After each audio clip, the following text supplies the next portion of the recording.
Queen. Genesis. Voltei. Tá bem. Era um problema de arquivo lá, coitado, que o arquivo está corrompido e depois da reunião a gente vai ver.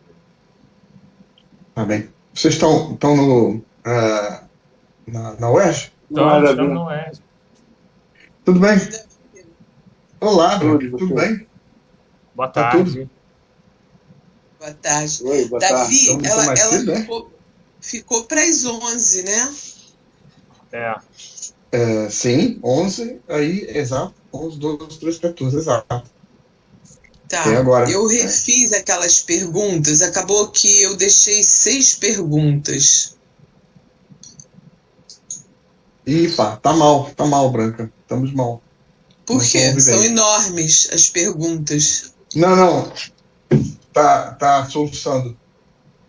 Hã? O A som. tua voz tá Eu tô ouvindo. soluçando. O som que tá ruim, tá som. picotando. Peraí. Pá, mesmo. Eu tô ouvindo a Branca Mesmo. direitinho. Tá ouvindo você? Eu ouço. Você eu ouço. Tá tudo. Aqui O o meu Leonardo som tá também tá direito. ótimo.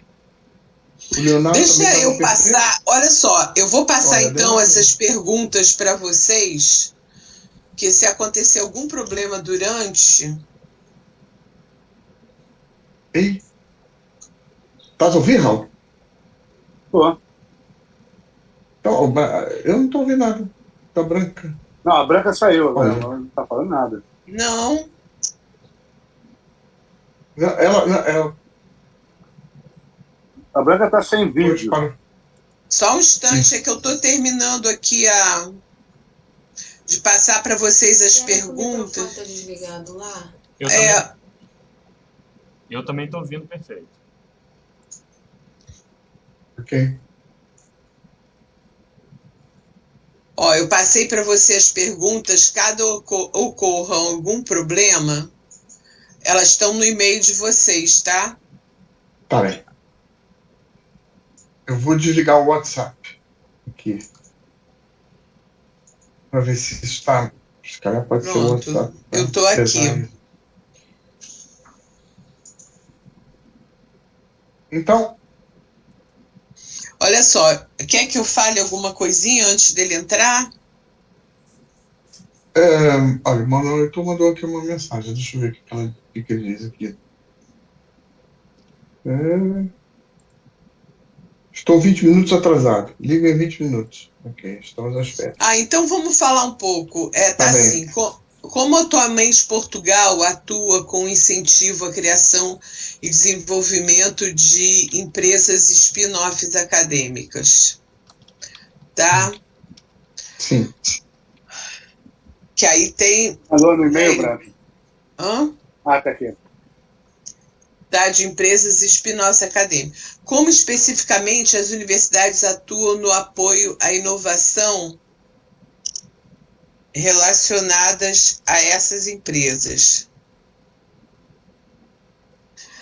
Quais os programas de financiamento existentes para aceleração de empresas spin-offs em Portugal, né? Isso tudo a gente está falando no cenário de Portugal. Como são avaliadas para a seleção as empresas spin-offs que podem participar de financiamentos governamentais? É utilizado algum modelo de avaliação do grau de inovação para essa seleção? Existem programas de incentivo ao hub de inovação, isto é, a construção de network para inovação? É isso aí. Tá. Olha, vamos ver se ele responde assim diretamente. O que eu estava a pensar? Estava a pensar que essas perguntas são todas... É tudo que a gente quer saber, não é? Mas se calhar, quando tu perguntares, dá assim uma ênfase na qual é a sua opinião sobre. Porque ele pode ficar assim, pô, mas esse pessoal vem aqui perguntar tudo para mim, isso está tudo, em vez de fazer uma pesquisa e ver sobre o assunto. Entendeu? E, por exemplo, as ferramentas para apoio a startups, a gente pode ver aqui na net, a gente vê tudo, né? Uma pesquisa na internet consegue se ver tudo, no IAPMEI, não sei o quê. E se tu perguntares qual é a sua opinião sobre as ferramentas que existem, que Portugal tem. Tá, então existe vou alguma- fazer tudo relacionado a qual é a sua A opinião. sua opinião, exato. Eu também, assim, Entende que funciona bem. Teve tal política. Também seria interessante. Exato. Qual o efeito que você acha que teve tal política? Sim. Entendeu? E daí, Qual que é? Qual o efeito que teve sobre o ecossistema de inovação? Qual o impacto? Sim. Isso. É mais a graduação. A sua geração.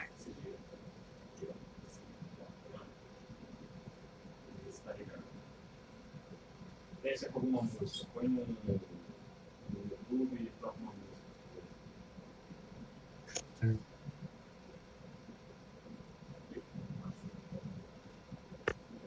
Tá. Aqui, ó, sempre. Aqui, ó, não. Tem que conectar áudio. Tá, já botei lá. Peraí, deixa eu ver. Microfone e áudio. Sim.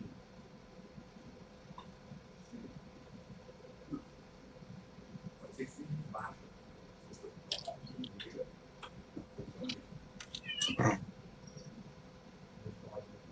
Temos aqui uma Regina. Quem é a Regina? Conheço. Oi, bom dia. Bom dia. Eu trabalho com a professora Branca aqui no ONI, no Brasil. Tudo bom? Sou bolsista. Ah, Tudo bom, tá Regina? bem. Tudo Me convidou para participar. faz bem. Acho que sim. Aí, ó. Oni, o que é o Oni? David, Davi, tudo bem? Alberto Ei. veio falar com você e com o Rafa. Albert, como está, Albert? E como está? Bem, tudo bem, tudo bem. Muito sol. Muito sol agora. Você tá A muito lote feliz? avição. É, A exato. temperatura é alta. Muito calor, né? Oi, Alberto? Muito calor. Sim, para dormir ainda fácil. Oi, ar-condicionado? É condicionado. Mas ele é alérgico ao ar-condicionado. Opa, fogo, aí não dá, aí não tem He jeito. has allergy to air É conditioner. complicado. É ok. Uma E vez- quando tu vais na Brasil? Olha, eu tenho uma cirurgia para fazer no 27 de fevereiro. 27th February. Depois da cirurgia, eu vou pensar em comprar passagem para ir, para passar aí uns tempos. Entretanto, já me chamaram para ir para o Texas de novo, Price Square, lá no Texas, e eu devo Eu vou passar. to Texas. Ok. Tá, tu consegues entender o que eu estou falando? Yeah, Albert. maybe we'll meet you in Portugal. Em Portugal, in né? April. Até before, final de yeah. abril. Final de abril. Yeah. Yeah, Okay. I will be here for sure. I'm planning to go to United States, to Texas and Austin, 3 months or something like this. I don't know if before or after my trip to Rio de Janeiro. But Okay. for sure, I will be here when you come to Portugal in April. And we go to a so- restaurant. And we go to the same restaurant. Yes, for sure. Oh, Halp is there. Oh, melhor Europe, olha. Tudo bom? Tudo bom. Tudo bom. Tá bem. Voilà. Então, Aí, tipo, Oh, St. Pepper's Lonely Hair Club Band. Okay. David, bye. See you soon. Bye-bye. In a few See. months. And good luck with your operation. thank Okay. you very much. Thank Okay, you. bye. I thinking to you. Vai ser difícil.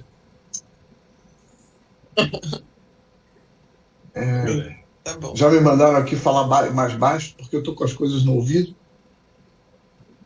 Eu também. e falo muito alto. Pá. Tá em casa? Pois a é. Cristina que tá chamando pra falar. Mas... A Cristina veio aqui falar comigo para falar mais baixo, que ela tem agora uma defesa de doutoramento ali, do outro lado. Ah, deixa eu apresentar para vocês a Érica. Chega aqui, Érica. Érica é professora da FAF. Oi, tudo bom? Olá. Bom, é. Ela veio Tudo bem, assistir. A Érica está fazendo doutorado lá na UFRJ. E eu sou Bom. co-orientadora dela lá na UFRJ. Então ela é professora na UERJ e faz doutoramento no COP. sei lá. Ela faz doutoramento lá. E ela tá. Na FOP? E aí eu convidei porque a tese dela é exatamente sobre essas questões todas de modelos de grau de inovação, de empresas de base tecnológica incubadas, spin-off acadêmico. Ela já está terminando. Ela já está com 21 entrevistas prontas, né? Isso. Pô, 21. bom, É. ótimo. Ela já está com isso. E aí eu convidei para ela escutar também, porque eu acho que, de repente, alguma coisa que ele falar é interessante para criar, né, as ideias Sim. dela aí, com relação a outros lugares, né? Mas as entrevistas são todas aí no Rio de Janeiro? No Brasil, tem. No Brasil? No Brasil inteiro. Sim. Com incubadoras, aceleradoras, fundo de capital de risco, alguns órgãos governamentais também, mas a maior parte são incubadoras vinculadas às instituições de ensino. Uhum. Uhum. Que fundo você entrevistou, Érico? Ao Os fundos total, de investimento. ao total tem 21 entrevistas feitas. Deve ser umas 10 incubadoras, órgãos governamentais. Entrevistei FINEP, Ministério de Ciência e Tecnologia e tem mais um, esqueci agora. Mas Enfim, fundos, especificamente. fundo de capital de risco, tenho 3 entrevistas prontas. Quais são? Do Rio? Oi? Você pode dizer quais são os fundos? Grow, acho que é Grow, X-Tech, o outro é Venture e terceiro agora eu não lembro o nome, mas são 3 fundos pequenos, não são fundos assim com renome no mercado, não. Assim, eu fiz uma seleção de fundos específicos para inovação, mas está dando muita dificuldade, né, de acessar os gestores desses fundos para conseguir entrevistar. Aí esses 2 que eu consegui entrevista foi porque eu fui à Rio Innovation Week, uma semana, né, dedicada à inovação, teve aqui no Rio de Janeiro.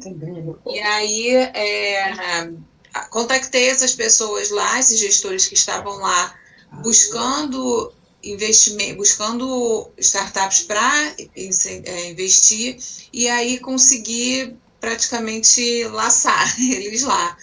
Mas foi... E um outro terceiro que foi indicação de um conhecido. Mas a seleção mesmo que eu fiz, com fundos específicos, porque, de acordo com a legislação da CVM, o fundo precisa ter na nomenclatura que é de inovação.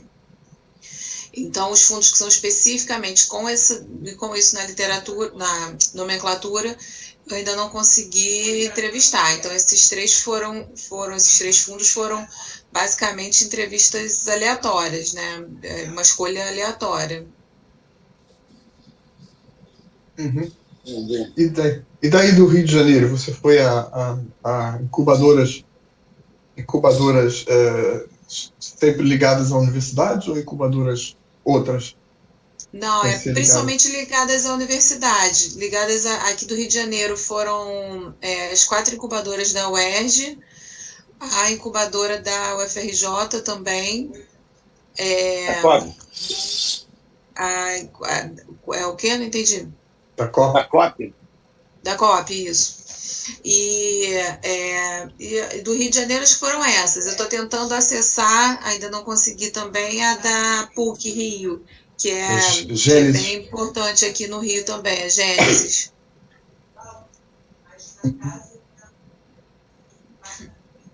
E aí, assim, na seleção eu fiz uma seleção de 35 incubadores a partir de um ranking específico para incubadoras vinculadas à universidade.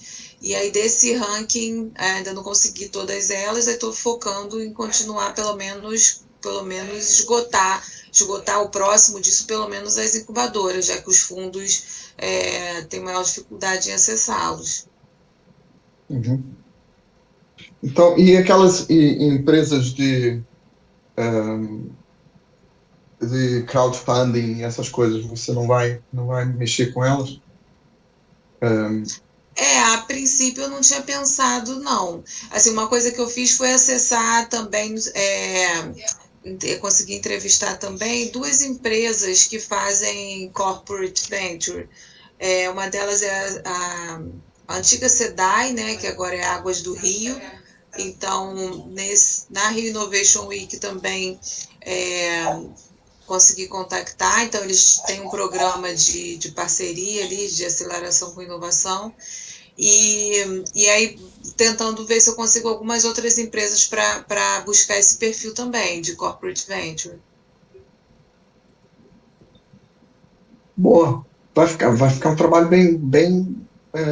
quase bem completo, né? Vai ficar fixe. Quando é que É porque, assim, 21 entrevistas é um número bom já, né? Mas, por outro lado, dentro desse universo de ecossistema, é tão grande, né? Tantas formas de incentivo, de vincular ali a inovação, que dá sempre a sensação de querer buscar mais, mas uma hora tem que encerrar com o que tem, né? Não pensaste em completar a coleta de dados com um questionário para, sei lá, para validar algumas perguntas ou qualquer coisa, ou para comparar com as entrevistas, ou sei lá? Não, o que eu estou fazendo é usando para as entrevistas um questionário como roteiro, e aí eu fiz o questionário principalmente com respostas fechadas para facilitar a análise. E aí, complementando o questionário, como a maior parte dessas incubadoras possui edital, eu estou fazendo também a análise documental, complementando as entrevistas. E aí, na Rio Innovation Week, quando eu fui a essa feira buscando os investidores, né, que eram, a princípio, o foco ali do objetivo da pesquisa. Só que a feira ela tinha muito mais startups, spin-offs do que investidores. E aí, na dificuldade de acessar os investidores, que não tinham tempo ali para me disponibilizar, para sentar e conversar, já que eles também estavam buscando possíveis investidas, então eu fui conversar com as startups. E aí, uma outra forma que eu usei para validar também, eu fiz entrevistas com 12 spin-offs, que aí das startups que estavam lá, eu selecionei só quem era spin-off acadêmico, e aí entrevistei também numa forma de tentar triangular ali essa entrevista, essa pesquisa, né? Olhando a visão, aí tem essas 21 entrevistas, olhando a visão de possíveis investidores, tem as 12 entrevistas com as spin-offs que eu consegui acesso lá, e os editais complementando ali o triângulo com essa análise documental. Boa. Você está já por fim ou está no meio com isso? Eu já qualifiquei e estou assim, com esse conjunto de dados aí que agora eu preciso debruçar e analisar para... Assim, eu acredito que eu estou próxima, além do meio, né, mais próxima do fim. Mas aí quando eu começar... Assim, não adiantava também começar uma análise sem ter o conjunto, né, um conjunto mais robusto ali de dados. Então agora que eu vou debruçar mais nisso, agora durante o final do mês de janeiro e fevereiro, para ver se em março já consigo finalizar. Uhum. Qual é o programa que você está, Eric? Da UFRJ. Mas qual? O programa de Ciências Contábeis.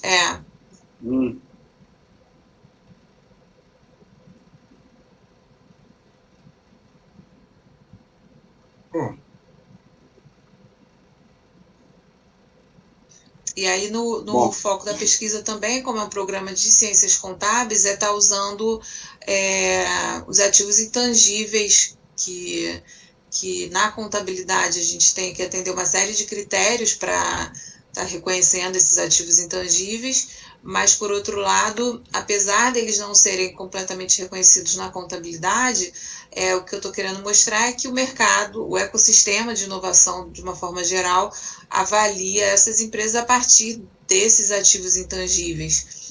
Então, mostrando que o mercado usa isso, né? Apesar da contabilidade, não. Então, apontando essa deficiência assim, da contabilidade, que precisa demonstrar isso de alguma forma. Tem um livro muito bom da Modaran sobre avaliação de intangíveis. Conheço da Modaran, né? Que é o The Dark Side of Valuation. Sim, estou usando ele também como referência. Ele é muito Quem bom. sabe Halp não tem algum conhecido nessas... Poderia ajudar ela, né, Halp? Ué. A esses contatos. Quem Eu sabe tenho aumentar... conhecidos em aceleradoras, em investidores, enfim. E também A Érica pode sistema... conversar com você? Eu posso dar o telefone seu para a Érica? Sim. Aí você conversa um pouquinho com ela, quem sabe ela aumenta, porque ela estava me dizendo que essas empresas de investimento, aceleradoras, são as mais difíceis, né? Eles prometem, aí não aparecem. Enfim. Eu tenho contato com a fábrica de startup, com a Sai do Papel. Com a Sai do Papel eu cheguei a conversar com um analista lá, só que aí no meio da entrevista ele precisou atender uma pessoa e aí depois eu não consegui acessar ele de novo. Foi durante o Renovation Week, né? Pois eles estavam ali com se marcar com alguém um horário, ele vai te atender. Inclusive o próprio... na Sai do Papel eu marquei, aí eu conversei lá com o Fernando, depois eu peguei o contato do Gui, e aí o Gui me indicou acho que Bia. Mas aí depois ele aí a Bia ele me indicou como sendo a pessoa mais indicada para me atender. Mas acaba que não consigo retorno. Não, o meu contato lá é o próprio Carlos Júnior, que é o fundador lá do Sai do Papel. O Carlos? Talvez direto com o Carlos sucesso. Então, eu vou dar para... Eu dou para ela o seu... Tá, ela telefona, aí ela... Peraí. Oi. Bom, eu estou no trabalho, aí quando você precisar, pode entrar direto. Ó, não quero. O que eu vou fazer aqui? Então, bota isso. Bom dia. Bota isso. O que eu vou lembrar? Você está dentro do carro? Isso aqui. E a tia só... O que ele ia fazer? Para fazer um supinho mesmo? Naquele supinho.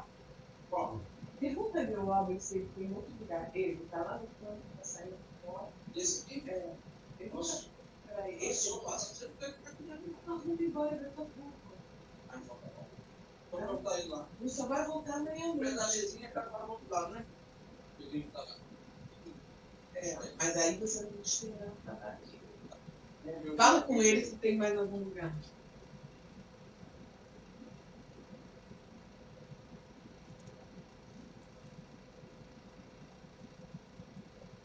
O Manuel entrou aí. Bom dia.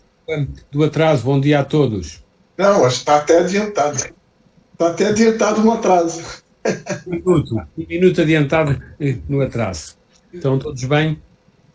Sim, senhor. Todos bem. Está tudo, sim, senhor. Tudo ótimo. Como é que está? Época de frio, hein, Manuel? Já há muitos anos que não nos vemos e que não temos este prazer. Pois E é, agora, né? com um grande governo brasileiro, esperemos que seja desta e que o Brasil comece a dominar o mundo. Isso é uma promessa. Vai ser antiga, difícil, né, mas... Melhorar a gente acredita, né, Halp? Mas mudar o mundo a gente não sabe, não. Está nas vossas mãos. Está nas vossas mãos. É mais uma oportunidade. Né? É, sim. Muito importante. eu tenho estado em contacto bastante estreito com o Ricardo Galvão, também com a Anísia Lima, Pois que tem é. comigo, e é um governo com muito interesse. O Galvão tomou posse ontem no CNPq, né? Sim, E a exatamente. Nise é nossa nova ministra, uma Sim. grande ministra. Exatamente. O Galvão já tomou posse prometendo 10 bilhões do FNDCT para ciência, tecnologia e inovação. Se isso acontecer, já é um grande passo adiante. Mas o melhor é quando promete, depois tem que fazer. E por isso a política de ciência no mundo é assim. Não é fazer contas, é arranjar dinheiro. Eu estou a lançar um conjunto de projetos, sobretudo cooperando entre a Europa e o Sul Global, incluindo o Brasil, incluindo com a Fiocruz e com a FAPESP, K4P Alliances, depois de .com, se for ver, ou se forem ver, depois eu posso pôr no site. Mas digam, como é que eu posso ser...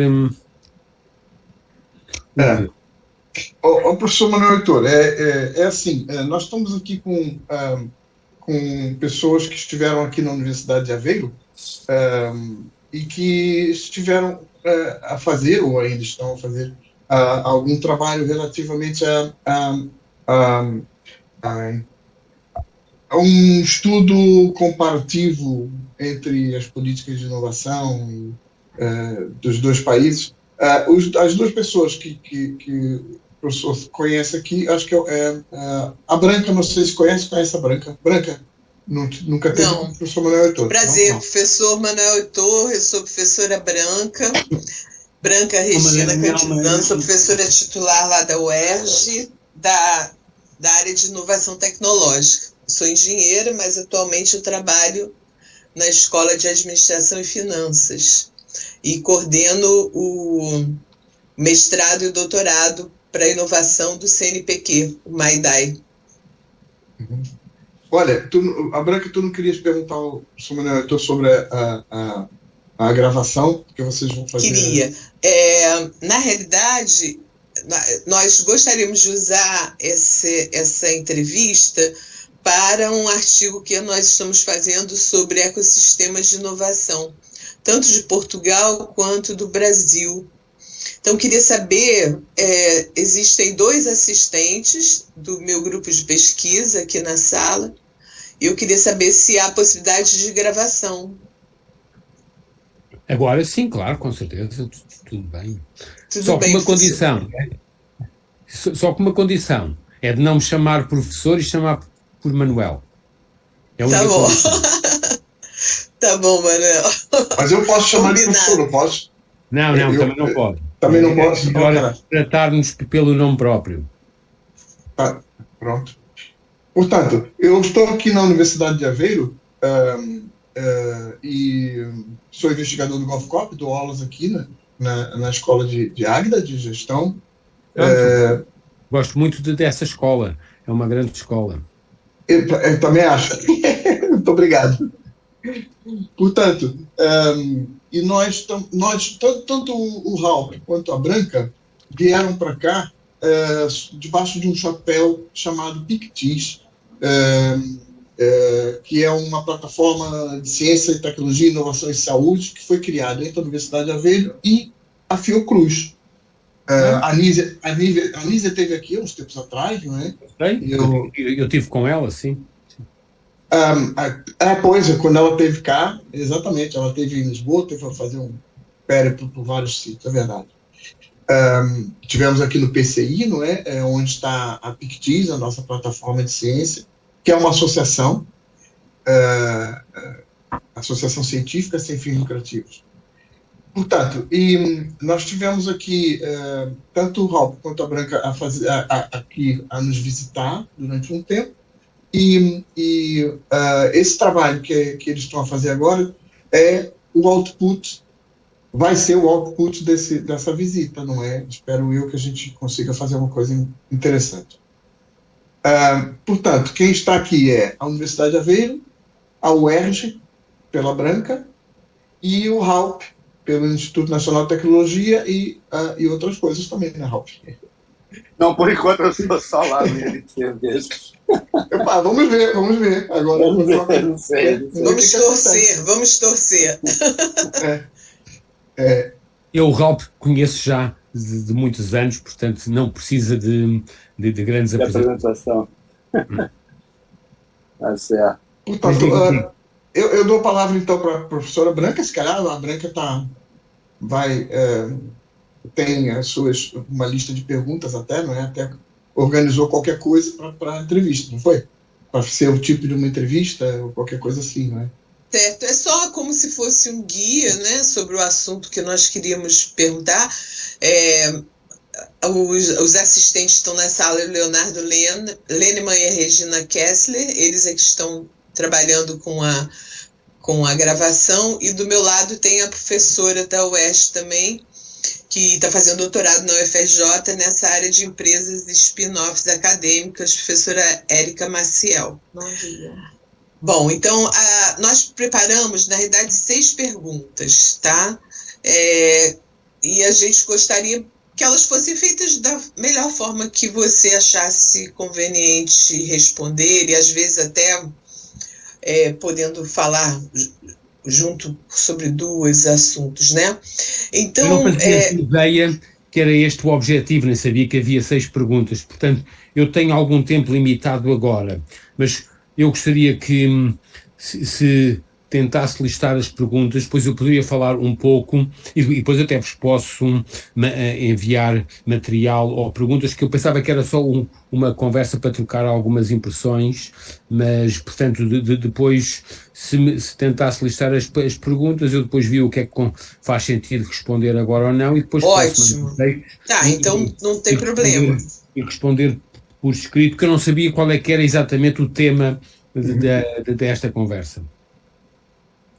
Tá certo. Então, se quiser, de uma forma geral, falar um pouco no tempo que você ainda tem sobre esse atual... Faça-me as perguntas primeiro, que eu não sei exatamente qual é que é o vosso foco. Tá, então eu vou falar. Como é que é a sua opinião sobre o que atualmente está ocorrendo em Portugal relacionado ao incentivo e criação de empresas... incentivo para a criação e desenvolvimento de empresas e spin-offs acadêmicas, né? Também, como é que hoje em dia você acha que as universidades vêm trabalhando, e se isso está impactando no ecossistema de inovação, né? Como elas têm trabalhando sempre relacionadas à criação dessas empresas de base tecnológica, que vêm de ideias acadêmicas, que surgem em grupos de pesquisa, que podem surgir em trabalhos de mestrado, doutorado, né? Então, como é que a sua opinião atual sobre esses modelos que as universidades portuguesas estão utilizando? Na sua opinião, quais são os melhores programas de financiamento portugueses para a aceleração dessas empresas nascentes de base tecnológica? É usado, aí a gente não encontrou em nenhuma análise documental que fizemos, gostaria de saber se é usado para a seleção dessas empresas que vão ser aceleradas, algum modelo de avaliação do grau de inovação, para que, enfim, elas possam ser investidas com valores, com subsídios governamentais, né? E como é que é feito a construção desse network entre empresas? Quer dizer, como é que é organizado um hub de inovação, se é o caso, né, que é identificado pelo governo português, para que essas empresas possam, através dessa network, criar interdisciplinaridade, multidisciplinaridade e promover a inovação num período menor de tempo e com maiores competências, né? E na sua opinião, qual é o programa governamental que mais impactou no ecossistema de inovação português? São essas perguntas. Bom, então são 6 perguntas. Eu agradeço, de facto, não sabia quais eram as perguntas, nem o contexto, até se me tivessem mandado eu já tinha respondido. Mas eu vou dar uma resposta genérica e depois podemos trocar informação. Antes de mais, se a vossa análise é Brasil-Portugal, eu acho que vocês deviam analisar Brasil-Europa, Portugal é comparável a alguns Estados brasileiros, mas e sempre numa estratégia europeia. Não faz sentido estudar Portugal hoje isolado da Europa. Portugal é um Estado independente, mas totalmente integrado no contexto europeu. E todas as políticas portuguesas, como dos outros 27 Estados-membros, têm que ser compreendidas num contexto europeu. Isto não é apenas uma narrativa, isto é não apenas uma narrativa, é uma estratégia, mas também é uma oportunidade de financiamento. Porquê? Porque o financiamento público português só pode ser comparado e só pode ser analisado em estreita articulação com o financiamento público europeu. Caso contrário, não se percebe porque é que os Estados-membros fazem uma coisa e a Europa. E por isso eu vou-vos dar algumas respostas de âmbito nacional, outras de âmbito europeu. E este conceito é particularmente importante, e é como no Brasil, vocês têm incentivos estaduais e incentivos federais. E, portanto, não é exatamente o mesmo regime, como sabem, mas qualquer análise deste tema em particular tem que ser percebido no contexto internacional e europeu. Para além de toda a relação do que hoje são os temas de inovação. Para responder à primeira pergunta, eu considero os spin-offs, académicos ou não, mas sobretudo os académicos, como um dos muitos elementos que um ecossistema de inovação é considerado. Não é nem o mais importante, nem o menos importante, é um dos elementos num sistema que só faz sentido se conseguirmos perceber o papel desse elemento em todos os outros, quer as pequenas, quer as médias, quer as muito grandes empresas, nacionais ou, sobretudo, internacionais, assim como o sistema académico, que em Portugal, na Europa e no mundo, mas sobretudo em Portugal, tem também dentro dele várias componentes. Claramente, as instituições de ensino superior, universidades e politécnicos e os seus centros de investigação. Nos últimos 30 anos, e o Raup sabem isso, Portugal desenvolveu uma capacidade científica criando um sistema de ciência independente das universidades. E se vocês não percebem isto, não percebem o sistema português. Portanto, nós criámos propositadamente capacidade autónoma nos centros de pesquisa, dentro e fora das universidades, estimulando a criação de institutos científicos independentes, sobretudo instituições privadas sem fins lucrativos, e incentivando grandes centros. Hoje, os principais centros de pesquisa portugueses não estão dentro das universidades. Usam e partilham universidades, mas são os grandes laboratórios associados, e depois temos outro tipo de instituições e um leque. E grande parte das políticas que eu desenvolvi nos últimos anos foi sobretudo para reforçar este contínuo entre a academia e o mercado, entre o mercado e a academia. É um contínuo complexo, onde demos muita ênfase às instituições de interface, desde os centros tecnológicos, a criação de novos instrumentos chamados laboratórios colaborativos, para além daquilo que são os centros de pesquisa e os grandes laboratórios de pesquisa, académicos ou não, chamados entre nós os laboratórios associados. Portanto, hoje temos, construído ao longo de 30 anos, um sistema muito diversificado de instituições, com universidades e politécnicos, com centros de pesquisa que são independentes da gestão das universidades e dos politécnicos, com grandes laboratórios associados. Criámos agora os laboratórios há 5 anos colaborativos, para criar instituições que resultam da colaboração e de consórcios entre o setor académico e o setor privado, para além de depois termos centros tecnológicos e depois eu posso vos dar vários textos sobre esta diversificação do sistema, onde as spin-offs são um dos elementos muito importantes, em algumas áreas atuam melhor do que outros. E por Manuel, eu posso fazer uma pergunta dentro desse contexto, para não perder também o fio da meada? Claro. Você citou maneira perfeita a necessidade desses vários players, que todos têm uma importância muito grande dentro do sistema, e que é muito difícil de você reunir todos esses players dentro do sistema. E você falou que Portugal tem feito um esforço muito grande para fazer isso, e eu acredito que tem alcançado objetivos nessa linha, tanto que tem tido resultados. Mas a gente sempre tem uma organização líder, vamos dizer assim. Por isso a gente fala muito em universidade aqui no Brasil, porque normalmente as universidades é que tocam isso, é o que iniciam isso. Mas eu vejo, quer dizer, não tem uma organização líder, né, dentro de um sistema desses.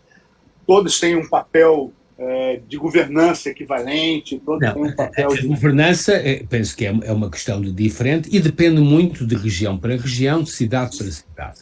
Por exemplo, na região de Lisboa, nas grandes cidades, obviamente é muito mais competitivo do que numa região como Aveiro, onde a universidade tem um papel dominante, ou se formos a Braga ou a Guimarães, ou, por exemplo, como o David está numa escola, no ambiente onde o David, a escola domina. Se hoje for a Barcelos, a escola domina.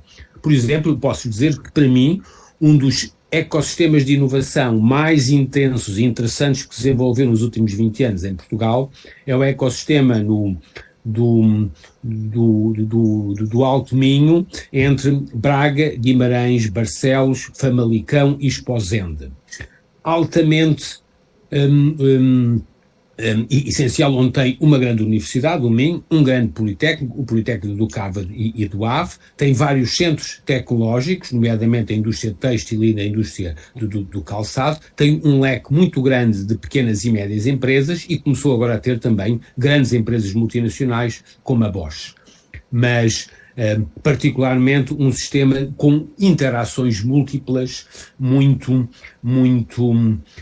interessantes, onde, por exemplo, não há um parque de ciência e tecnologia. Se vocês forem a Aveiro, o parque de ciência e tecnologia foi um elemento essencial. E, portanto, eu parto do princípio que não há regras, nós vivemos num sistema muito aberto, onde, se me perguntarem, o principal elemento estimulador disto são as pessoas, e é a capacidade de atrair pessoas e de lhe dar carreiras. Para isso é preciso formar. Essas lideranças acabam acontecendo organicamente. O sistema cresce e por isso desenvolve isso. A governança é mais promover do que liderar. E, sobretudo, não há melhor do governança do que o mercado. Pode também haver lideranças científicas, e há alguns casos onde há lideranças científicas, mas que rapidamente estas interações ocorrem muito e por isso nunca foi nosso objetivo na política científica nos últimos 30 anos, quer do José Maria Ngá, quer depois o que eu segui o trabalho dele, de ir procurar líderes nem agentes de governança. Foi muito mais promotores e, sobretudo, o grande pulo que Portugal deu foi na formação massiva de pessoas. Há 30 anos nós não tínhamos pessoas, tínhamos 5.000 doutorados em Portugal, hoje temos a maior concentração de investigadores na Europa, temos 12 investigadores por 1.000 habitantes e ultrapassámos a média europeia de estudantes no ensino superior. Portugal há 30 anos tinha 15% dos jovens no ensino superior, hoje tem mais de metade. Tem 52% dos jovens de 20 anos no ensino superior. Se olharmos para a faixa entre 30 e 34 anos, nós hoje já temos mais do que a média europeia, temos 44% entre os 30 e os 34 anos de residentes em Portugal com um grau de ensino superior. Há 30 anos tínhamos 20%. Portanto, a infraestrutura básica são pessoas, e esse foi um processo de formação onde o ensino politécnico, que é e o ensino profissional avançado, aquilo que no Brasil é o sistema ES, é absolutamente essencial.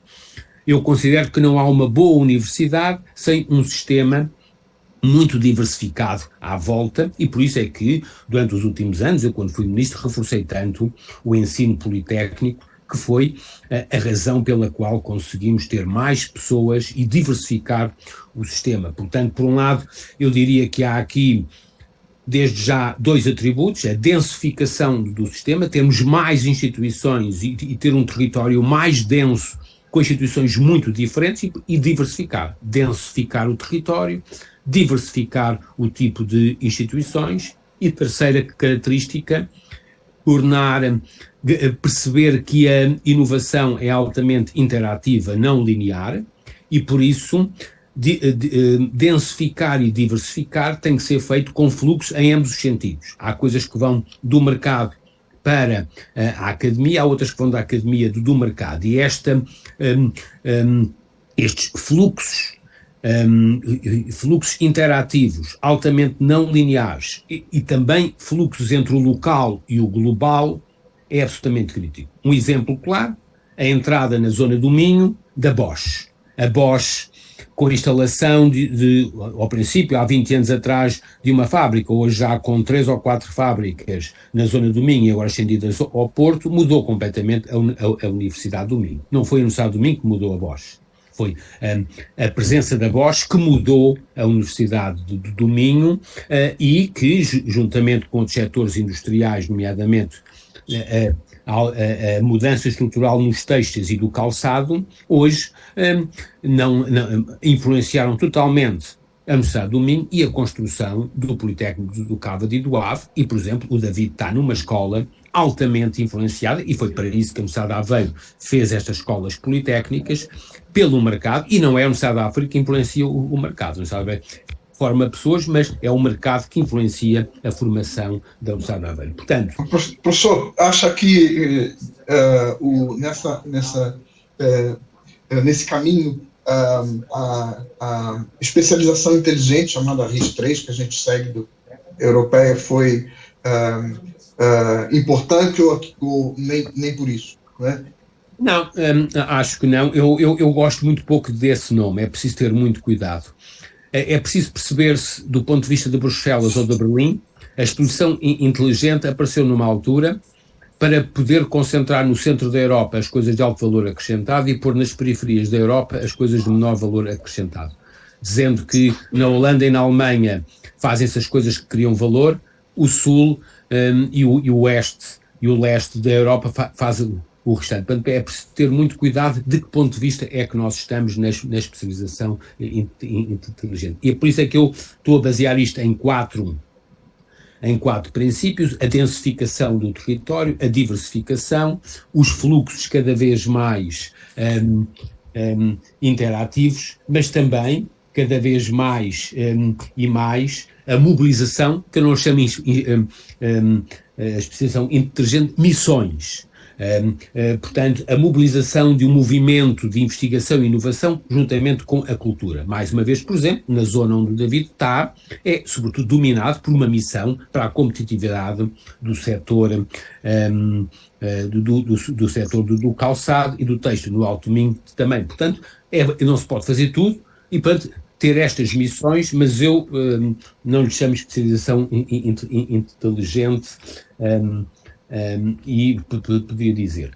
E muitos destes aspectos temos que perceber que este spin-off é um elemento, mas não é o único. Porque eu olho para as spin-offs e dizer quem é o mercado das spin-offs. E o mercado das spin-offs são as grandes empresas em todo o mundo. Portanto, as spin-offs são sobretudo agentes de internacionalização, e se olhar hoje, Portugal tem, juntamente com a Estónia, a maior concentração de unicórnios. Nós temos 7 unicórnios, portanto, empresas que têm um valor de mercado acima de 1 bilhão de dólares. Respondendo à 6ª pergunta da Branca, qual é que foi a política mais importante para a criação dos unicórnios e dos spin-offs?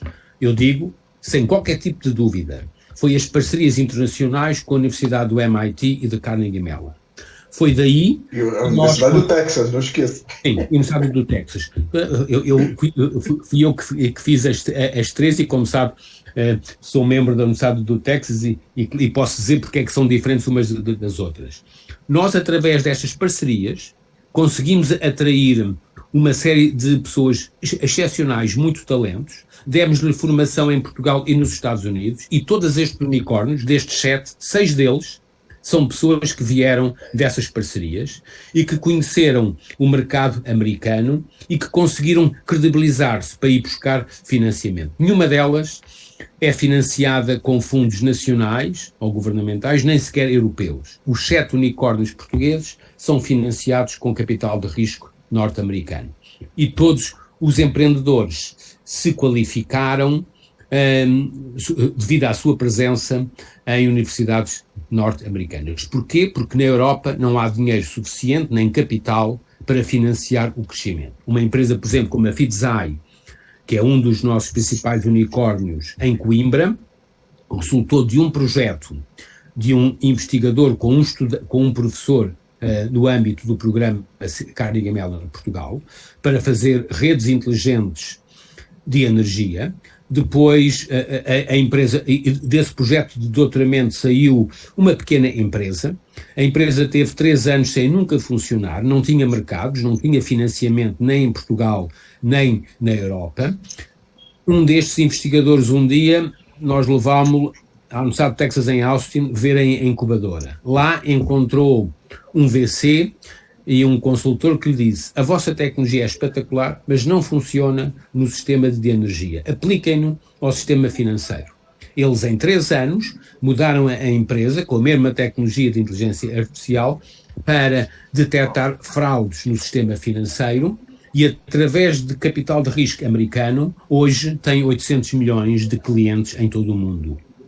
Portanto, isto mostra, é um processo, e eu posso-vos dar outros casos, quer, por exemplo, da Anbabel, da própria OutSystems, mas todos os nossos 7 unicórnios, que hoje são todos financiados por fundos de capital americanos, resultaram particularmente de atrairmos pessoas, de lhes darmos formações, mas também de os credibilizarmos junto dos mercados internacionais.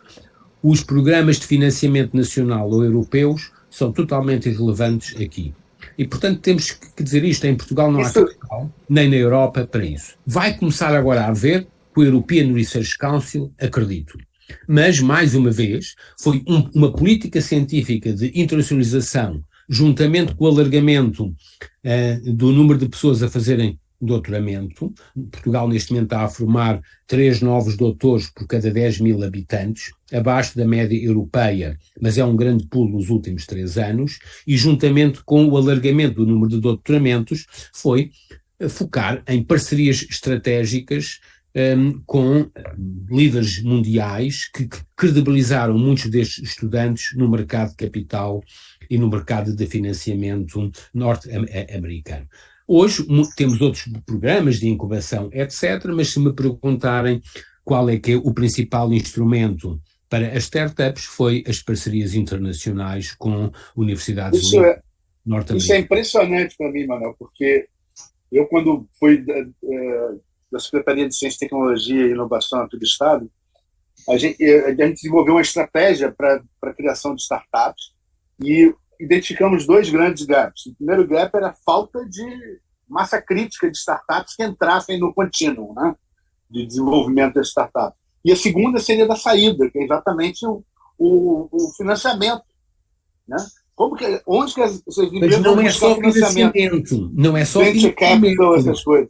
Não, é a orientação, a história da Fidesai. Em Portugal e na Europa nós temos poucas pessoas que saibam falar com o empreendedor e lhes deem orientações de mercado.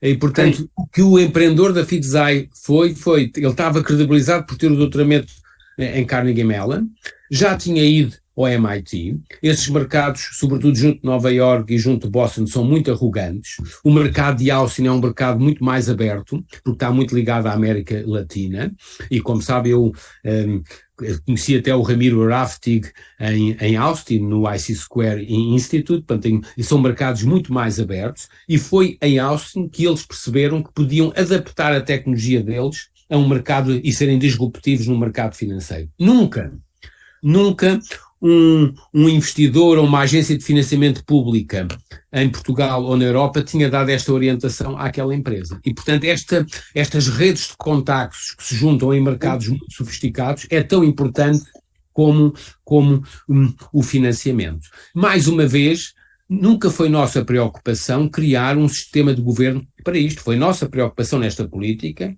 dar incentivos à formação de doutoramentos, expor estes talentos em ambientes muito competitivos e até, sempre foi minha estratégia, criar alguma competição entre o programa MIT Portugal, o programa Carnegie Mellon Portugal e o TI Austin, dizer qual de vocês é melhor. Portanto, criar competição e não, nunca, uma sobrecoordenação. E, portanto, é formar pessoas, criar incentivos para a competição e dar oportunidades, criar redes de oportunidades às pessoas, percebendo que estes startups, para crescerem, têm que ter mercados mundiais. O mercado português, Portugal é um país com 10 milhões de habitantes, não é aqui que elas crescem, e, portanto, a internacionalização destas pessoas e destes programas é absolutamente crítico, porque os mercados são mundiais. E hoje, os 7 unicórnios portugueses, nenhum deles trabalha em Portugal. Todos faturam, são empresas globais, faturam no mundo. A Fidzai, por exemplo, fatura em toda a América, na banca americana, mas também na Ásia e na Europa. A OutSystems vende para todo o mundo, e muitas destas empresas, a WeDo e outras, são empresas totalmente globais. E por isso eu vejo hoje um spin-off como um elemento de internacionalização claro para mercados globais, e a melhor coisa que o Estado pode fazer é ajudá-los a internacionalizar, sobretudo através da formação, e aí é que aparecem as universidades, da formação internacional, e não mais do que isso. Não podemos pedir às universidades tudo, e, portanto, o melhor que podemos fazer às universidades é formem estas pessoas em estreita interação com grandes universidades no mundo, onde eles possam ter acesso a capitais de risco, a consultores de âmbito internacional, que os ajudem à procura e à obtenção de mercados. E segundo, são mercados globais muito sofisticados, que obviamente não é o mercado português. E por isso, mais uma vez, o papel das universidades, quanto mais, é perceberem que os sistemas de inovação são com multiagentes e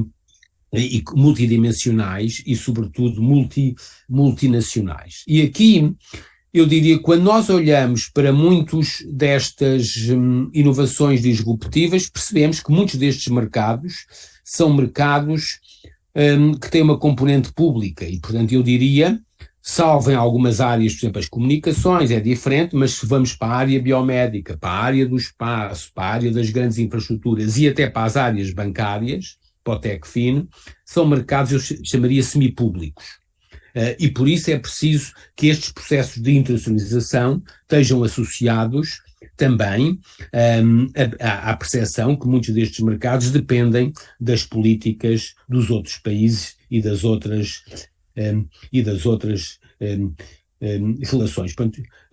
Quanto à pergunta da aceleração, eu acho que neste momento o mecanismo de aceleração mais importante não é nacional em Portugal. Portugal não tem capital para isso, são os mecanismos europeus associados ao European Innovation Council, que tem um mecanismo de aceleração, e aí Portugal participa na Europa, e todos os portugueses e todos os empreendedores e empresas portuguesas têm acesso como todos os outros europeus, aos mecanismos de aceleração europeus, por exemplo, na área do espaço, na Agência Espacial Europeia, mas no âmbito do Horizonte Europa, a European Innovation Council, que é os principais mecanismos. E, portanto, temos que compreender quer o programa Startup Portugal, quer outros pequenos fundos portugueses, como um pequeno elemento num contexto europeu e, sobretudo, mais uma vez, o leque de unicórnios portugueses. E se forem à Estónia é igual, não se financiaram na Europa, financiaram-se nos Estados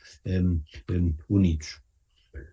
Fala-me em modelos de avaliação. Eu acho que a principal avaliação aqui é a qualidade dos programas de internacionalização destas universidades e, sobretudo, criando oportunidades fora para a internacionalização.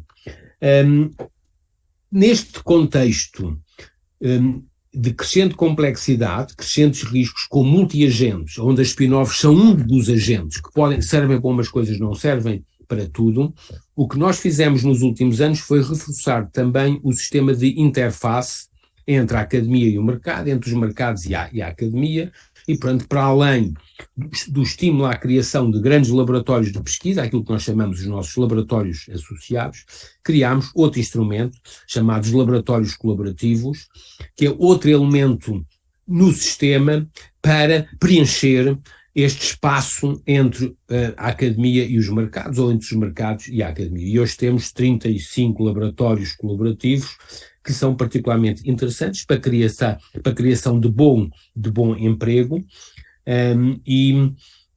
obviamente para estimular estas ligações, e alguns deles têm dado origem também a spin-offs. Obviamente que isto está escrito no título, eu próprio estou a escrever um livro sobre a que chamei Collaborative Innovation. Eu chamaria a vossa atenção em termos académicos, há um livro muito interessante do Dan Bresky, de 2016, Innovation in Real Places, que eu chamaria fortemente a vossa atenção. Eu posso pôr aqui no chat também o link. E mesmo no contexto norte-americano, vejam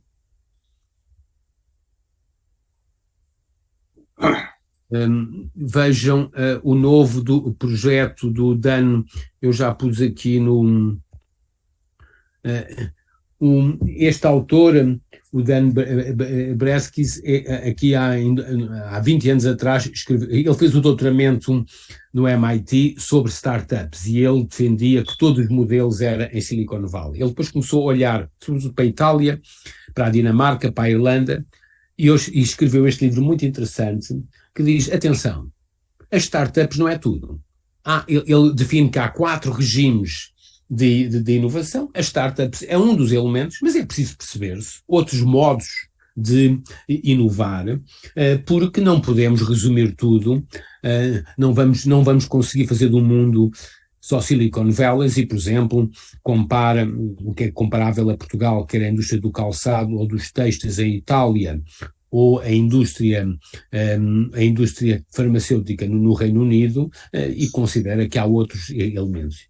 E por isso eu sou um grande apologista de spin-offs, mas temos que perceber que as spin-offs têm um papel em algum tipo de mercados, em algumas funções, não substituem outros elementos do ecossistema de inovação, e as próprias spin-offs precisam de empresas e empresas locais. Esta questão hoje começa a ser também muito crítica, não apenas na Europa, não apenas no Brasil, mas também nos Estados Unidos. E se querem uma referência de um projeto engraçado, daquele professor de Harvard, o Dan Roderick, escreveu um paper muito interessante sobre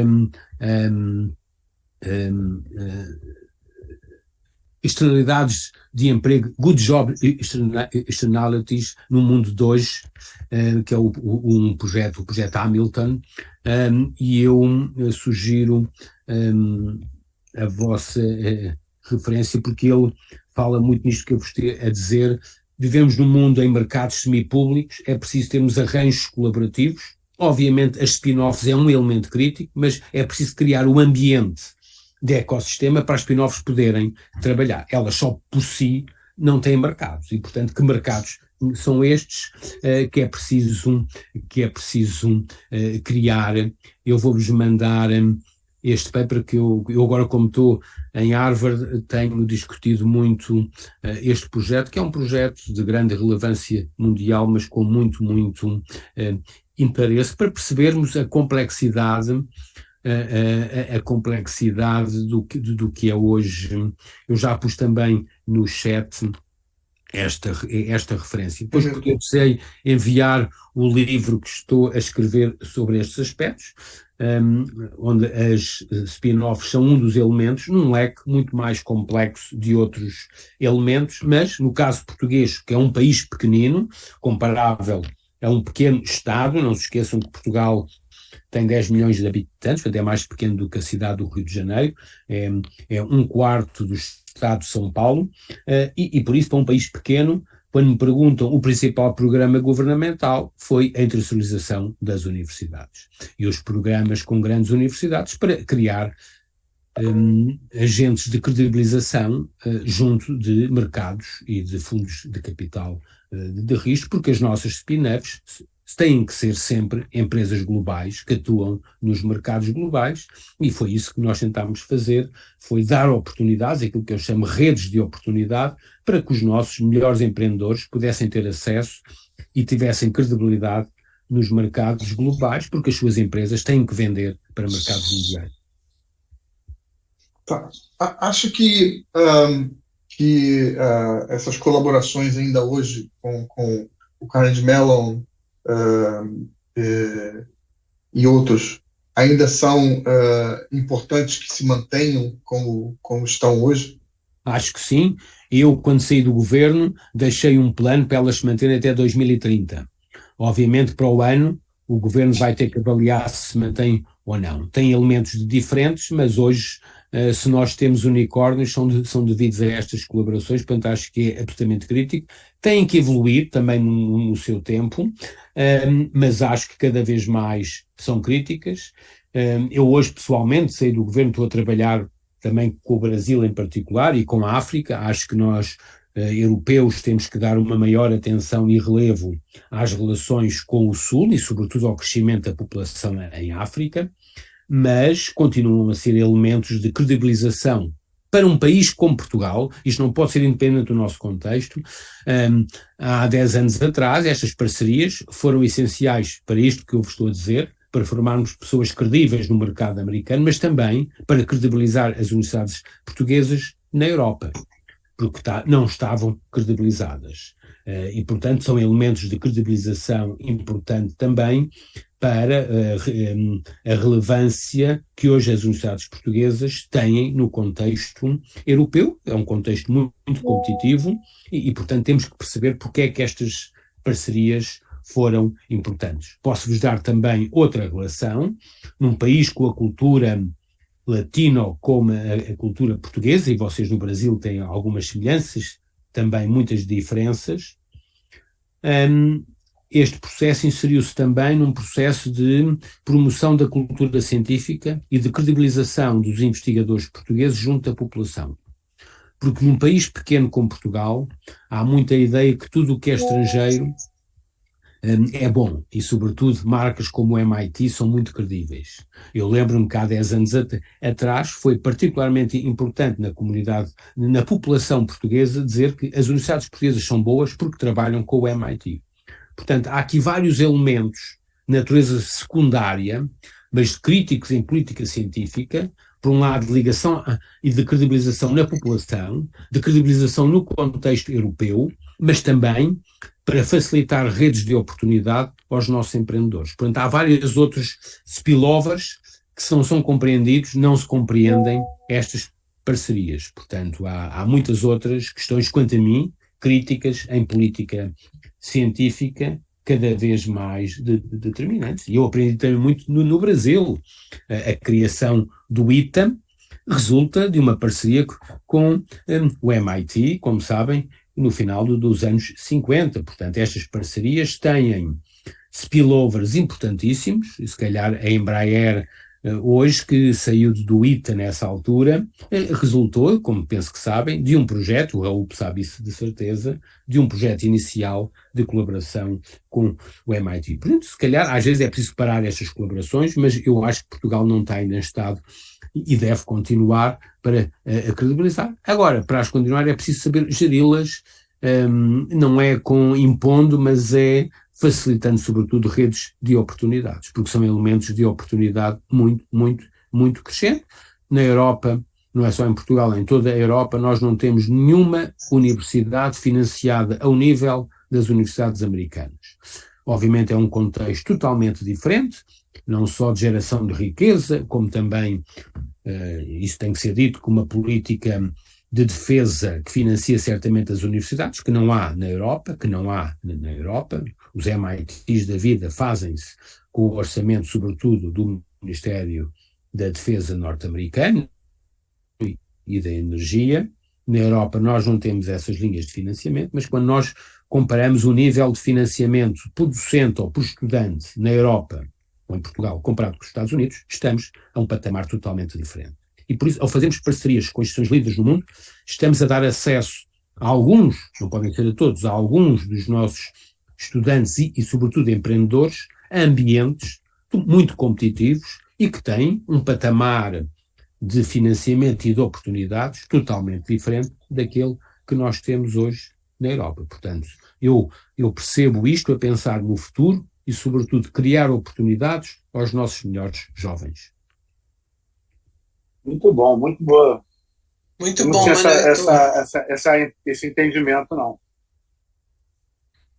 Não, Agora, e parece que tudo assim vem conspirando, né? Porque a gente começou um projeto enorme de internacionalização de empresas de base tecnológica da UERJ, né, para outros países, claro. Até mandei o projeto para o Davi semana passada. Então bate muito vem ao encontro, né, disso tudo que você falou.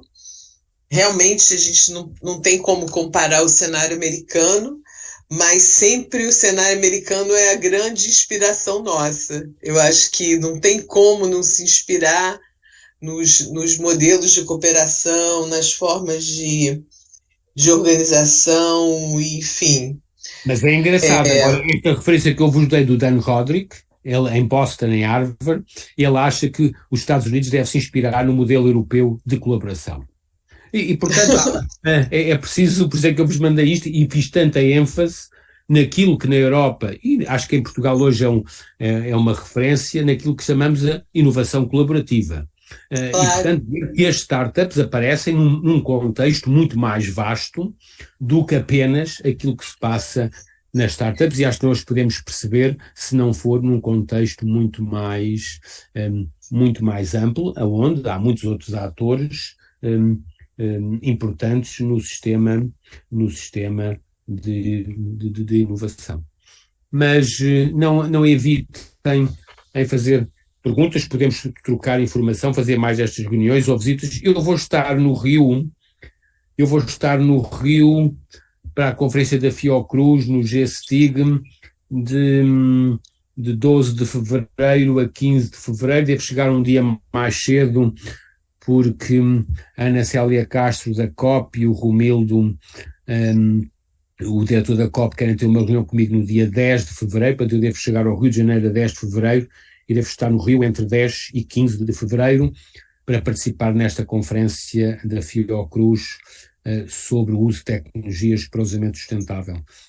E por isso, se for oportuno, podemos falar enquanto eu estiver no Rio de Janeiro, pessoalmente, ou noutras alturas. Ótimo.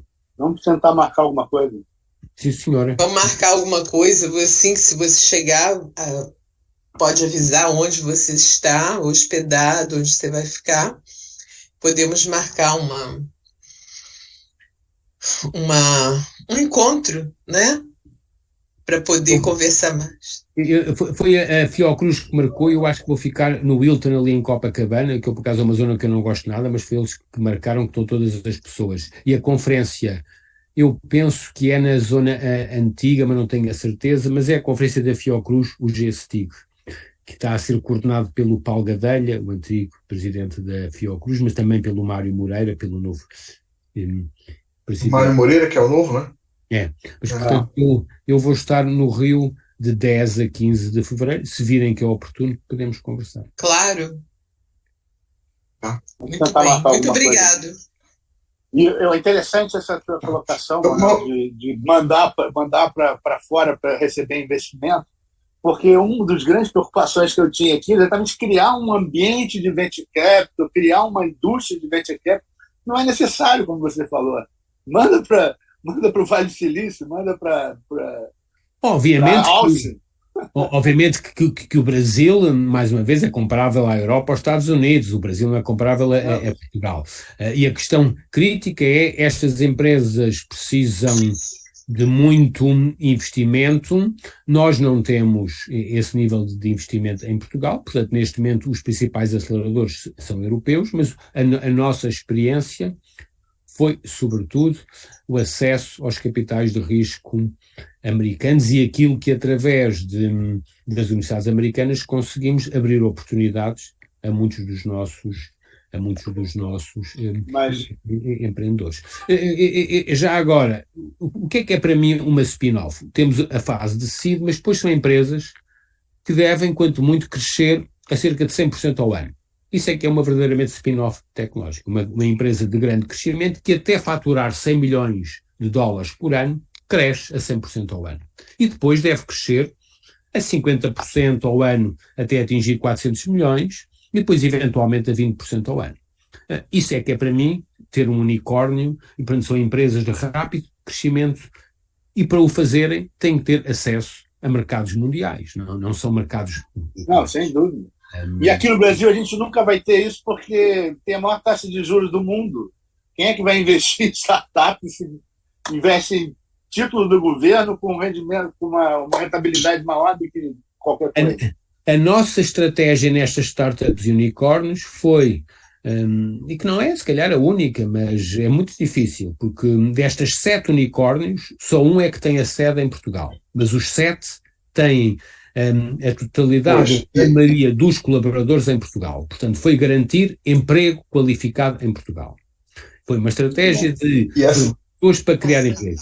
Dos 7, 6 deles, por causa de questões fiscais, não têm a sede em Portugal. Têm a sede ou na Holanda ou na Califórnia. Só uma, que é a Fidzai de Coimbra, é que manteve a sede em Portugal. E isto implica questões muito delicadas, que não têm nada a ver com universidades, que é todo o aparelho fiscal, etc, etc. E estes empreendedores são muito informados e, portanto, não andam a brincar nem a falar com universidades. Eles querem pôr a sede aonde lhes dá mais incentivos fiscais. A nossa ideia foi sempre garantir cada vez mais que a grande parte dos colaboradores ficassem em Portugal para criar emprego qualificado. Mas, e depois entra-se em questões particularmente delicadas do regime fiscal, em que Portugal não é de forma alguma o regime mais competitivo para este tipo de empresas hoje no contexto europeu. Infelizmente, só os países ricos e as zonas ricas é que conseguem ter paraísos fiscais para estas empresas e por isso eles põem estas empresas ou na Califórnia ou na Holanda cada vez mais ou na Irlanda e esse é um problema grande que depois podemos discutir.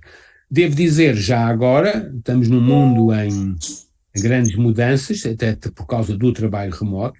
Estes 7 unicórnios portugueses são todos na área do IT, portanto sistemas de informação.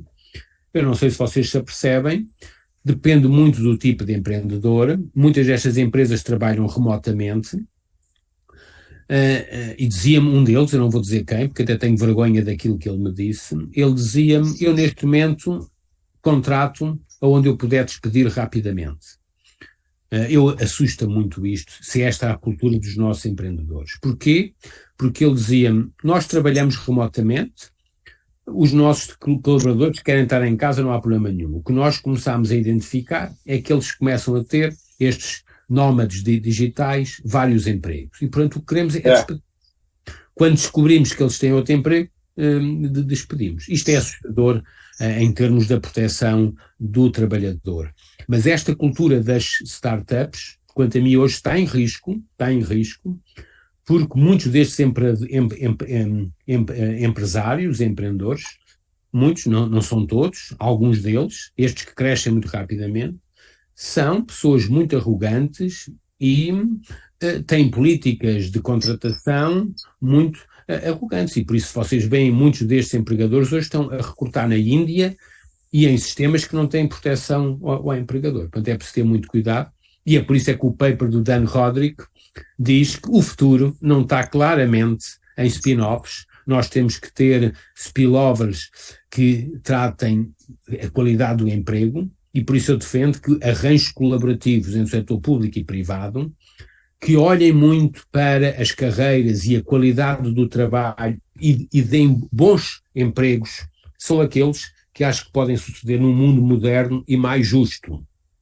E por isso é que eu reforço muito tudo o que é hoje os chamados arranjos colaborativos e sabendo que a spin-offs foi um modelo que funcionou no Silicon Valley, funciona em alguns ambientes de trabalho, mas temos que ter muita atenção aos riscos crescentes num mundo onde os jovens não estão para tudo, felizmente. Felizmente conseguimos educar jovens no mundo que querem qualidade no trabalho e que não querem ter um patrão arrogante e, portanto, é preciso ter algum cuidado com as estratégias de algumas spin-offs.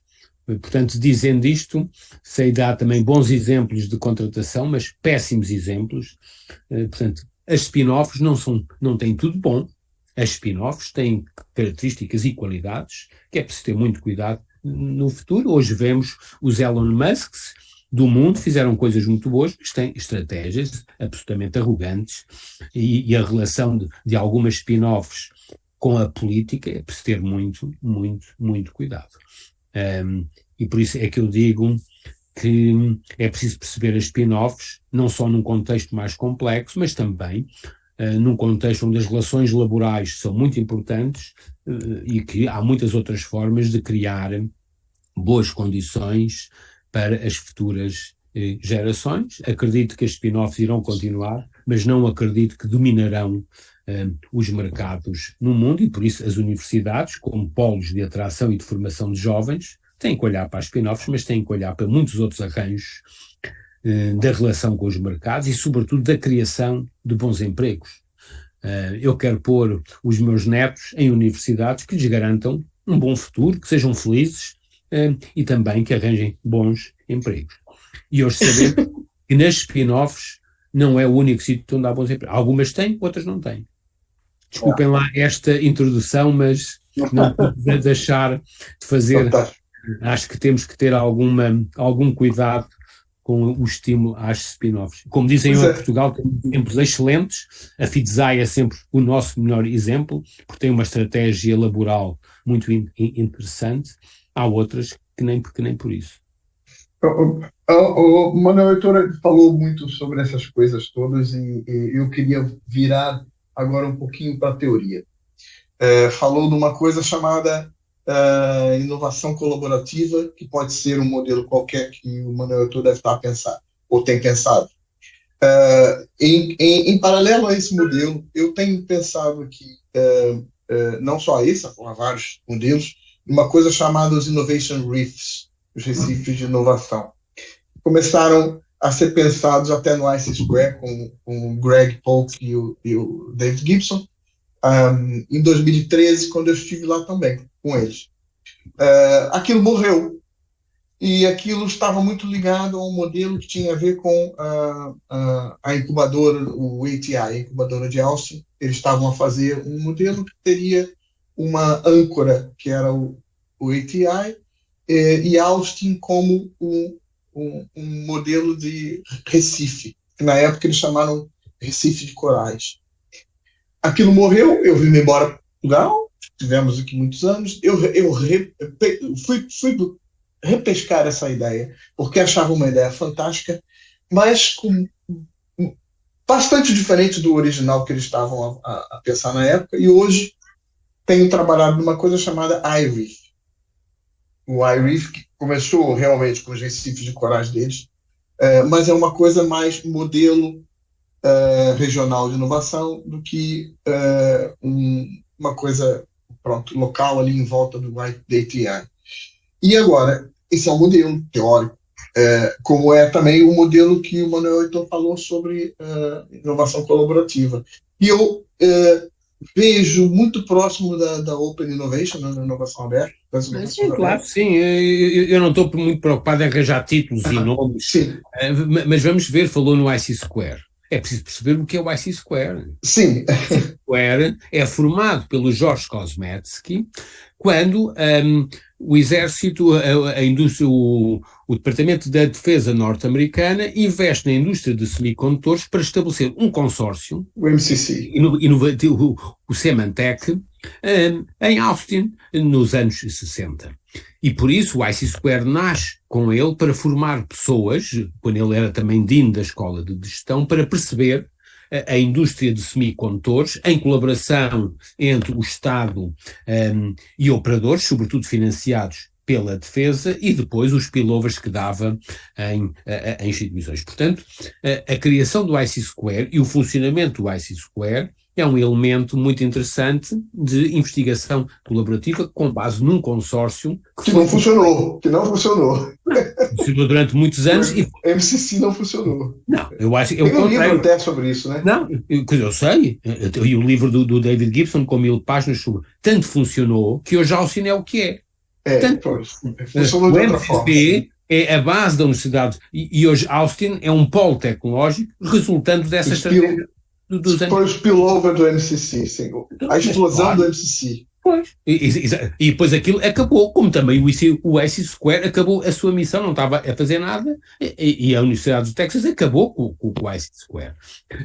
E é preciso também perceber que estes instrumentos têm fins, e aquilo já não estava lá a fazer nada, acabou, mas a base do IC Square é o Symantec e o MCC, que foi a razão porque é que hoje Austin é um polo tecnológico do mundo e que tem uma universidade como tem, que depois teve outros caminhos.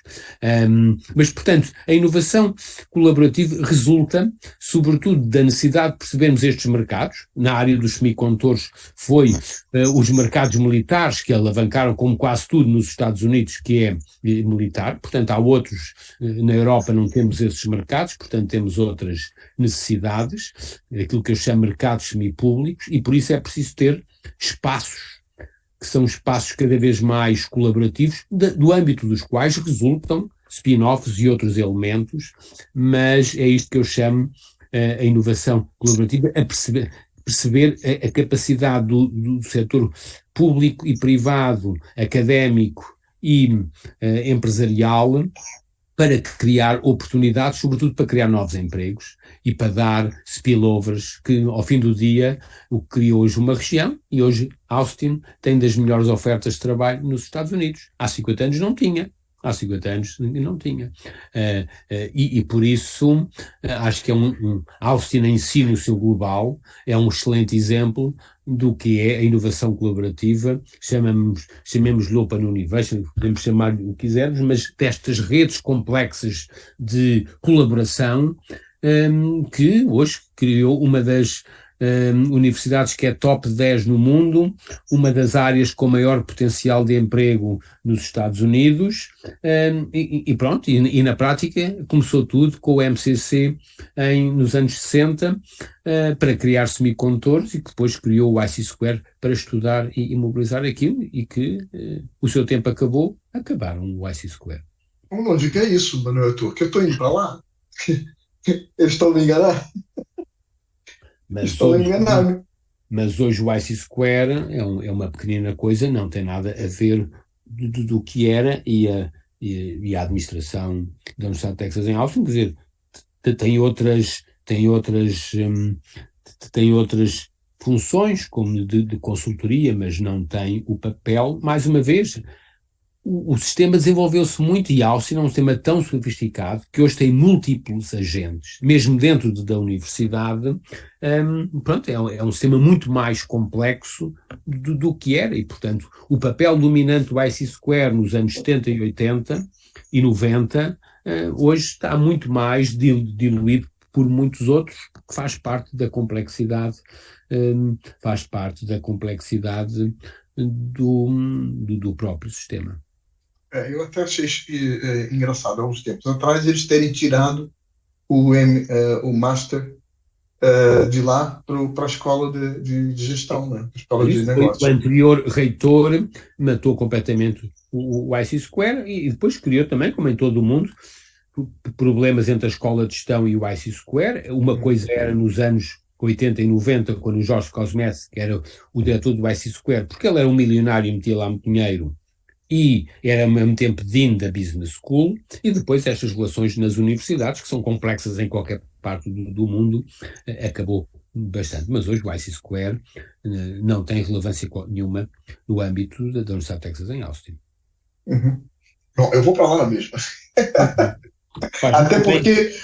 Até porque eu estava falando para você sobre a história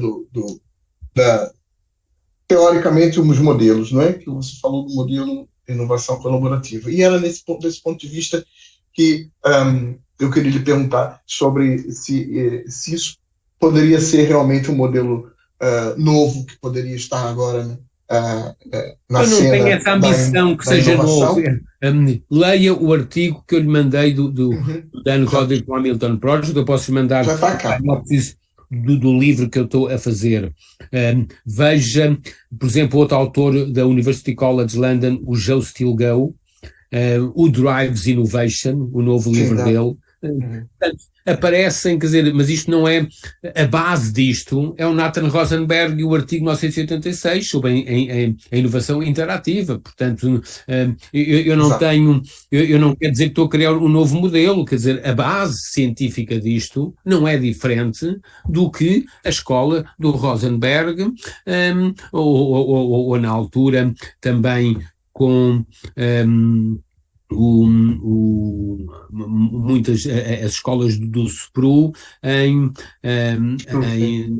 no Reino Unido, ou albergue na Dinamarca. Portanto, não vale a pena estarem a reinventar a roda.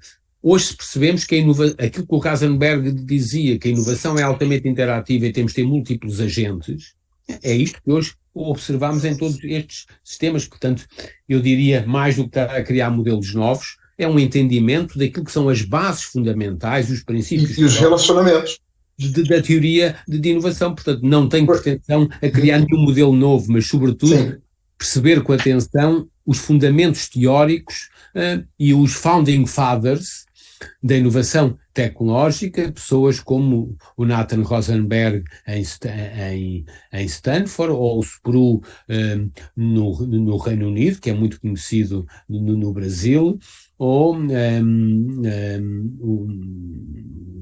outras questões também no Brasil. Há um conjunto de referências. Eu vou pedir desculpa, mas já estou quase meia hora atrasado para a minha reunião. Importam-se de podermos continuar noutra altura, se quiserem?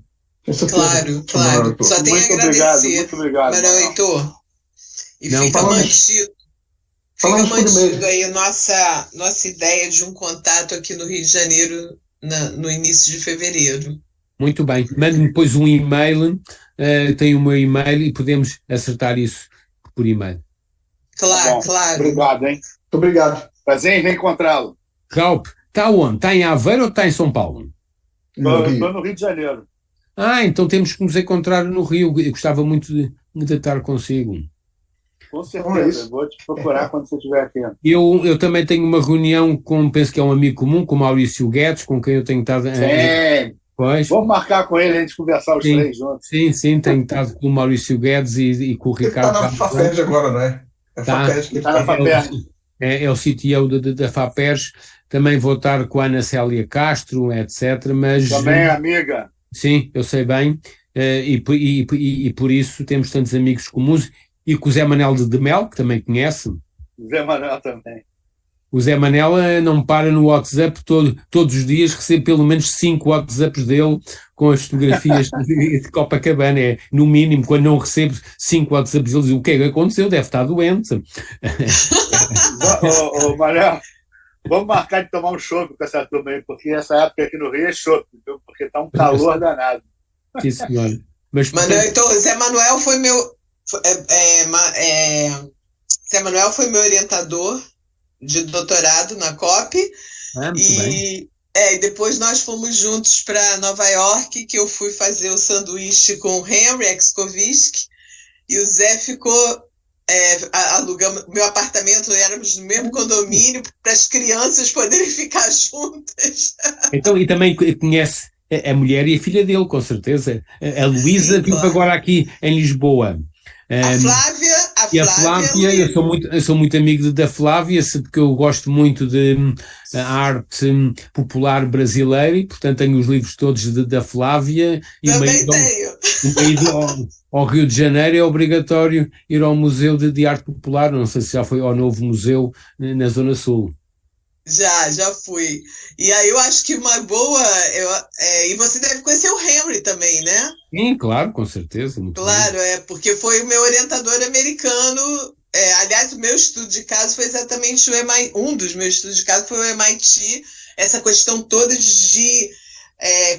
eu me lembro que na época eram mais de 160 contratos, modelos de contrato que o MIT oferecia para modelos diferentes de cooperação. Bom, não vou bem. mais... Então, o Ralph fica encarregue de orientar aí a turma com o Maurício para um encontro no Rio, em fevereiro. Tá bom. Perfeito. Tá bom. Grande abraço, Muito Manuel. bem, Obrigado. muito obrigado a todos. Obrigado. Obrigado. Manuel, então, muito obrigado por tudo também. E tudo bem, nós falamos depois então também. Pessoal, então, tá gravado? Tá, tudo gravado. Esse cara é uma Né, Léo? fera, é uma fera. O cara é muito O bom. bom É. do Léo. Manuel Heitor Sapequeá é que ele fala pra caramba. E ele gosta de falar. Ele gosta, Ô, exato. Léo, olha Dá as só, se dicas você todas. quiser entrar para ver aqui, eu vou deixar o computador ligado. Eu vou ter que sair, mas eu vou deixar o computador ligado. E tá tudo certo com a gravação, Leonardo? Ele já nem tá aí, Leonardo. coitado. Sumiu. Tá mudo. Depois eu mando o WhatsApp. Gente, tchau Acho então. melhor não desligar então, né? Já que ele não tá aí. Melhor não desligar. Deixar ligado. Eu vou adquirir esses livros aí, depois eu passo para vocês, tá bom? Tá, olha, um abraço para vocês então, tudo de bom, espero que tenha sido interessante. pra Foi vocês. ótimo, foi Valeu, ótimo. foi Regina ótimo. já vai começar Um a abraço, transcrição hoje, Tá. tá? Raul, um Beijo, abração tchau. para vocês Valeu, um todos. abração. Tchau, gente. A Mônica também, Tchau. Branca, Obrigado. Manda um beijo pro Cristiano. Albert, mando sim. Eu vou deixar isso ligado, porque por causa do. Ver se o Léo precisa de mais alguma coisa, tá bem? Tá bom. Podem Valeu, sair, mas tchau, eu vou abraço. deixar ligado. Mas Tchau, eu posso Albert. sair? Pois é, não sei, deixa eu confirmar com ele aqui.